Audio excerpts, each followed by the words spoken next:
మధ్యకు వెళ్ళి వెన్నెల ముగ్గులు వేసిందెవరో, కన్నుల కౌగిట కలలే కూర్చిందెవరో, రంగులు పొదిగిన వాసంతాన్ని రివ్వున రమ్మని పిలిచిందెవరో, గుప్పెడు గుండెకు చప్పుడు నేర్పిందెవరో, అచ్చ తెలుగు అక్షరాల మాలే అంతులేని ఇంత గొప్ప కేళి హోలీ, లక్ష లక్షణాల పాల వెళ్ళి కొలువు చూడ పిలుపు వచ్చేరారే మీరే. నింగికి నేలకు మధ్యన జరిగే వైభోగాన్ని చూతము రండి, సిరితో శ్రీహరి అడుగులు కూడా వేళ. ఈ కళ్యాణపు వైభోగానికి కొత్తగా పేరేం పెడదామండి, ముల్లోకాలకు కబురే పెట్టండర్రా.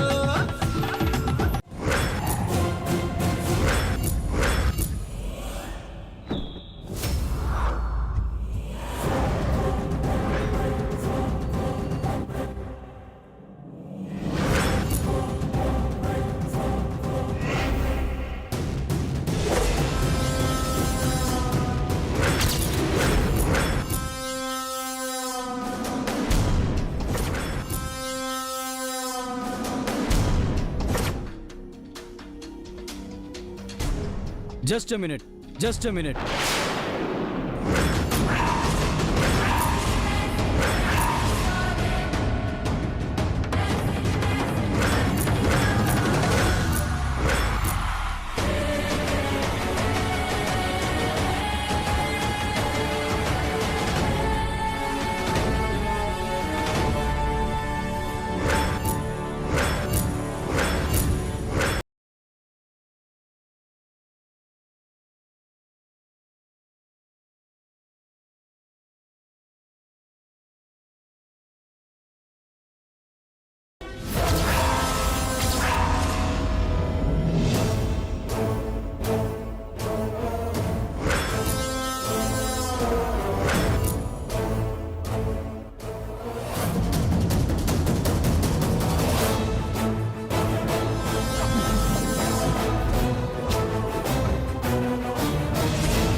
తన వేళకేం లేవుగా. నాకున్నట్టు కనిపించింది. ఐసీయూలోని పేషెంట్ని ఆపి మాట్లాడుతున్నారేంటి? కాంపౌండర్ తీసుకురా.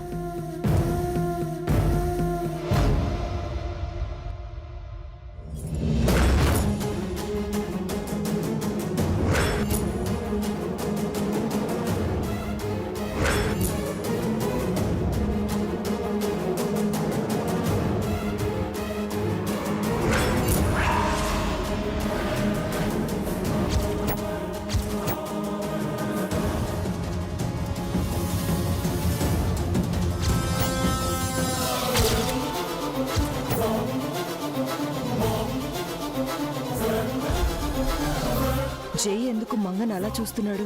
డౌట్ ఏమైనా వచ్చిందా?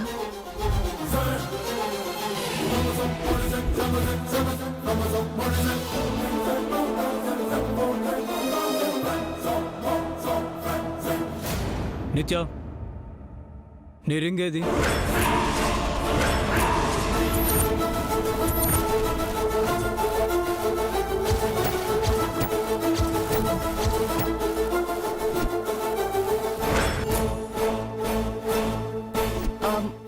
జై, ఇదిగో నా దగ్గరుంది. మీ దగ్గర ఎందుకుంది? ఇందాక గుళ్ళో పూజ చేస్తూ రింగ్ నాకిచ్చావు కదా, జైకి చెప్పు. అవును. పూజ అయ్యాక రింగ్ తిరిగి ఇవ్వడం మర్చిపోయాను. ఆ చెయ్యి పెట్టేస్తాను. ఆగండి ఆగండి, ఆ రింగు మీరు తొడగకూడదు. మరి మీరు తొడుగుతారా? అది కాదు చంద్రిక, ఆ రింగు జై తొడిగితే బాగుంటుంది.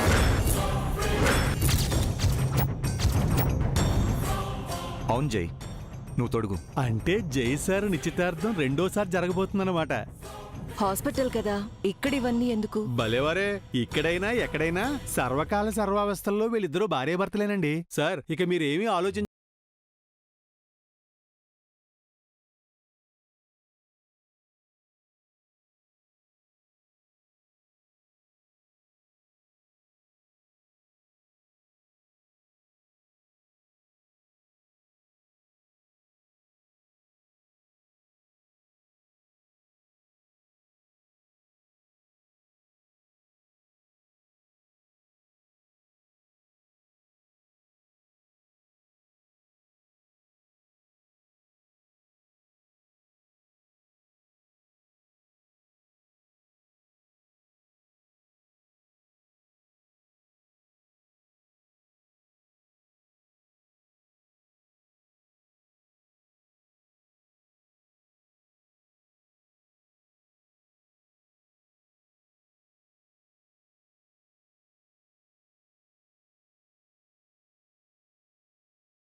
ఈ డ్రెస్ ఏంటి మావయ్య, ఎందుకు ఇలా ఉన్నావు?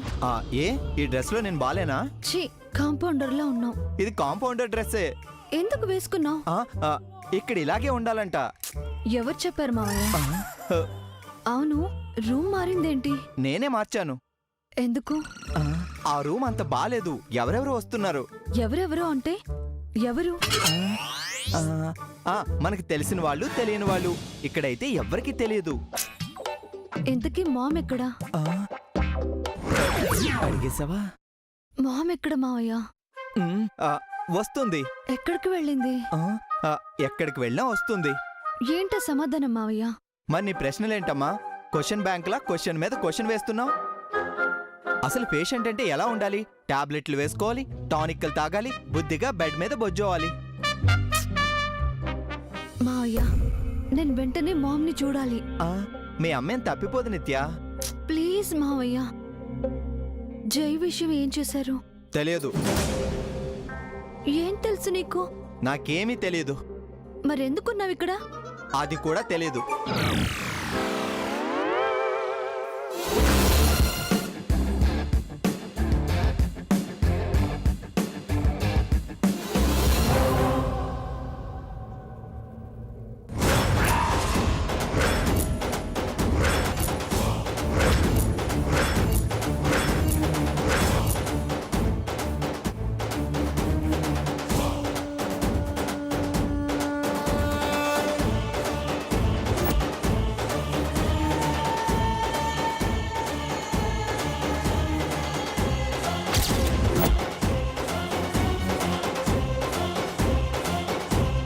వీడు హాస్పిటల్కి మంగ వాళ్ళ అమ్మని తీసుకొచ్చుంటాడు.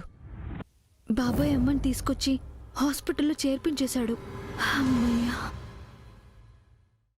మేడం కార్ రెడీయా?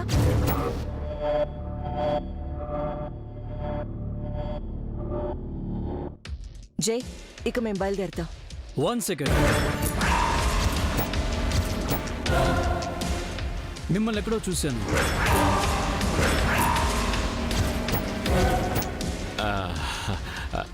అదే సార్, ఆ రోజు హైవేలో మీ కారు ఆగినప్పుడు నేను మిమ్మల్ని వచ్చి మంచినీళ్ళు అడిగాను సార్. ఎస్, ఆ రోజు మీ అమ్మాయి డేంజర్లో ఉందని చెప్పావు కదా, హైవే పోలీసులు నీకు హెల్ప్ చేశారా? పోలీసులకు ఇన్ఫర్మేషన్ ఇచ్చి మీరు పెద్ద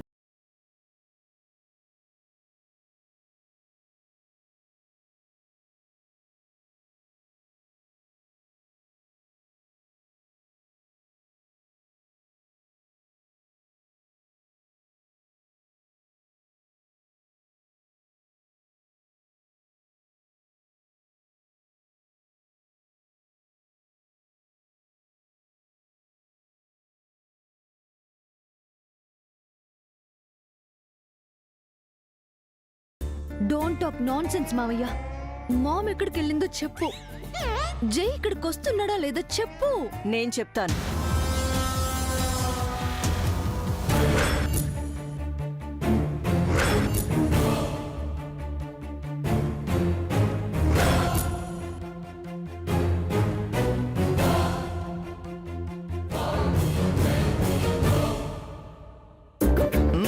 నువ్వు లేవని ఇందాక నుంచి నిత్య నా బ్రెయిన్ ని ఫ్రై చేసుకుని తినేస్తుంది. ఎక్కడికి వెళ్ళిపోయావు మామ్? జై ఇంకా రాలేదేంటి? మ్, ఈ రూమ్ ఎందుకు షిఫ్ట్ చేశారు? మావ ఎందుకు ఈ డ్రెస్ లో ఉన్నాడు? అసలు ఇదంతా ఏంటి? రిలాక్స్ బేబీ, నీ క్వశ్చన్స్ అన్నిటికీ ఆన్సర్ చెప్తాను. ఆన్సర్ కాదు మామ్, నాకు జై కావాలి రైట్ నౌ. నువ్వు అడిగినంత సింపుల్ గా నీకు జై దక్కడు బేబీ. What mom? ఆలోచించమన్నాను కదా, ఏదైనా చెయ్యమన్నాను కదా, ఎలాగైనా జై నాకు కావాలన్నాను కదా. ఇప్పటి వరకు ఆ పని మీదే ఉన్నాను. నీకోసం ఏదైనా చెయ్యాలనే వెళ్ళాను. తల వంచడానికైనా, ఆస్తంతా తాకట్టు పెట్టడానికైనా సిద్ధపడి వెళ్ళాను. ఆఖరికి నా ప్రాణం ఇవ్వడానికి కూడా వెనకాడకుండా వెళ్ళాను. ఎంత బిల్డప్ ఇస్తుందేంటి? ఇంతకీ ఏం చేసి వచ్చిందో ఏంటో. జైకి నీకు తప్పకుండా పెళ్ళవుతుంది.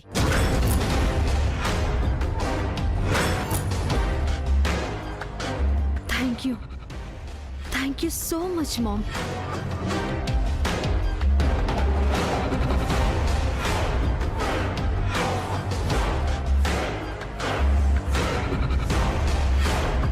మరి శాపం?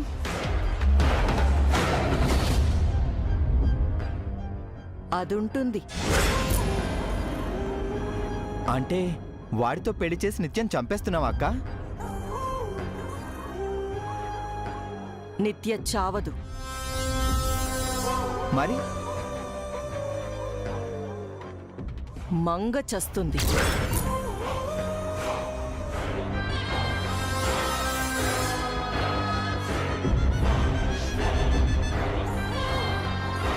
మంగ ఎవరు? మన ఇంట్లో పని మనిషి బేబీ. అచ్చం నీలాగే ఉంటుంది.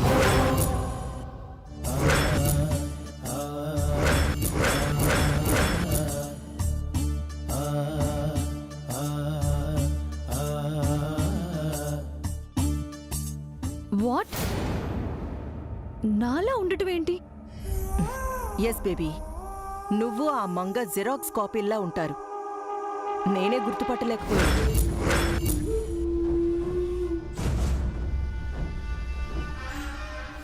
నేను కూడా పోల్చుకోలేకపోయాను. ఇంతకీ ఆ మంగ ఎలా చనిపోతుంది? జైని పెళ్లి చేసుకొని.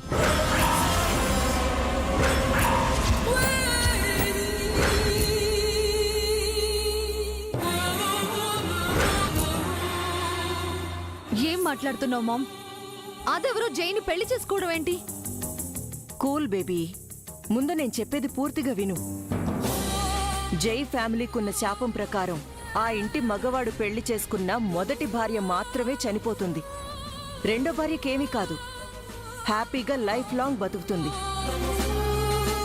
అంటే జైకి నన్ను సెకండ్ వైఫ్ గా వెళ్ళమంటావా? లిజన్ బేబీ, మొదటిది ఉంటేనే కదా నువ్వు సెకండ్ వైఫ్ అయ్యేది. ఉండకుండా ఎక్కడికి పోతుంది?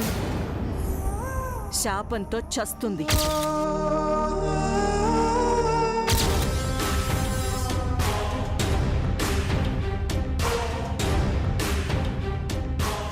అంతవరకు నేను వెయిట్ చేయాలా? అక్కర్లేదు. జై దాని మెళ్ళో 3 ముళ్ళు వేయగానే దాన్ని పంపించేస్తాను. ఏదో ఒక రీజన్ చెప్పి నీతో జైకి మళ్ళీ పెళ్లి చేసి ఆ ఇంట్లోకి ఎంటర్ చేస్తాను. శాపం దానికి, లాంగ్ లైఫ్ నీకు.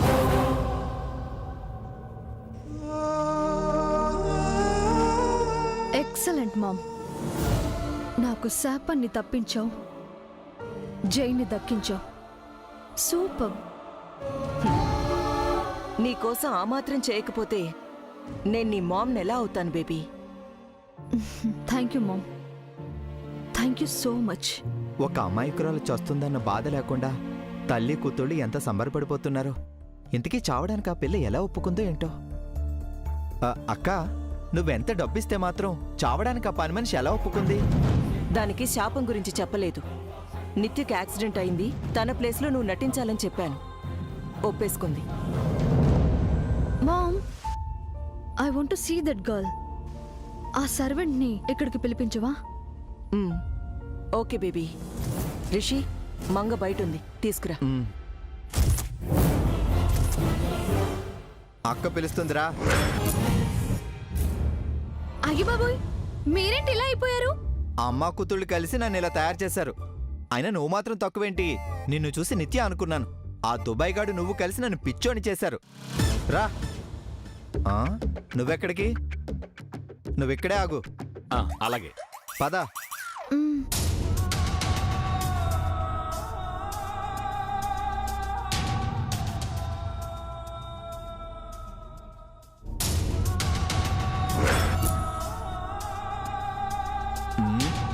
రా.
రా. పద.